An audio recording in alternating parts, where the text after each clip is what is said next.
से कि जैसे ही चौराहे पर हुई लाल बत्ती मैंने स्टेरिंग से हटा लिया। जैसे ही कार का शीशा खोला 50 के 5 एक आदमी बोला ले लीजिए साहब टिश्यू पेपर, मुंह पोंछने का कागज बहुत सस्ते रेट में, कहीं नहीं मिलेगा मार्केट में। ले लीजिए साहब टिश्यू पेपर, मुंह पोंछने का कागज बहुत सस्ते रेट में, कहीं नहीं मिलेगा मार्केट में। माल की कीमत है 49 रुपया, मैं खरीद के लाया 50 रुपया। 50 रुपए में से 1 रुपया मेहनत का कमाऊंगा। खुशी इतनी है कि भीख के लिए हाथ नहीं फैलाऊंगा। खुशी इतनी है कि भीख के लिए हाथ तो नहीं फैलाऊंगा। मैंने कहा कि नाजायज समाज में जायज भैया, मैं मान गया हूं कि माल की कीमत है 49 रुपया, लेकिन तनिक हमको ये बतावा का हम कुछ और नहीं पूछ सकते, तू क्या नामा?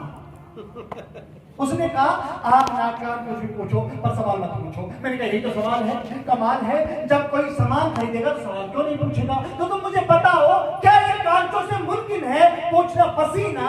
मैंने कहा कि इन कागजों से मुमकिन है क्या पूछना पसीना? इतना सुनते उसने अपना हाथ टपक से बाहर निकाला और बोला तान कर सीना, हुजूर माफ करना, इन कागजों से मुमकिन नहीं है पसीना साफ करना। हुजूर माफ करना, इन कागजों से मुमकिन नहीं है पसीना साफ करना। लगता है आप वाकिफ नहीं है हिंदुस्तान की जमीन से। हिंदुस्तान में जिसको पसीना आता है वो पूछा जाता है आस्तीन से। हिंदुस्तान में जिसको पसीना आता है वो पूछा जाता है आस्तीन से। और कहा जो इन कागजों को खरीद कर ले जाता है, अगली लाइन ठक से कलेजे पर लगे तो तालियों में बदलना उस ठक को कि साहब जो इन कागजों को खरीद कर ले जाता है, जो इनको खरीद कर ले जाता है, उन्हें पसीना ही कहाँ आता है? जो इन कागजों को खरीद कर लेकर जाता है उन्हें पसीना कहाँ आता है? और जिन्हें पसीना आता है और जिन्हें पसीना आता है वो इन कागजों को खरीद ही कहाँ पाता है? जिसे पसीना आता है वो इन कागजों को खरीद ही कहाँ पाता है? साहब 50 रुपए के 5 डब्बे बेचने में जितना पसीना आएगा उतने में तो ये सारा कागज कम पड़ जाएगा।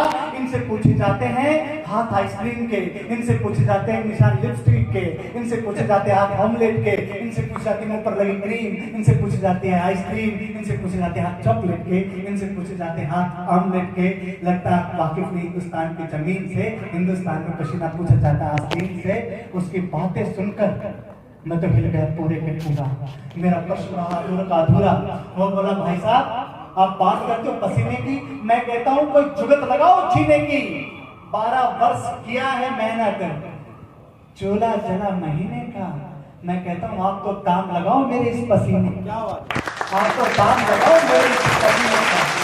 उसकी बातें सुनकर मैं तो हिल गया पूरे का पूरा और मैं सोचने लगा कि यार ये तो मुझ मस्करे के साथ मस्करी हो गई।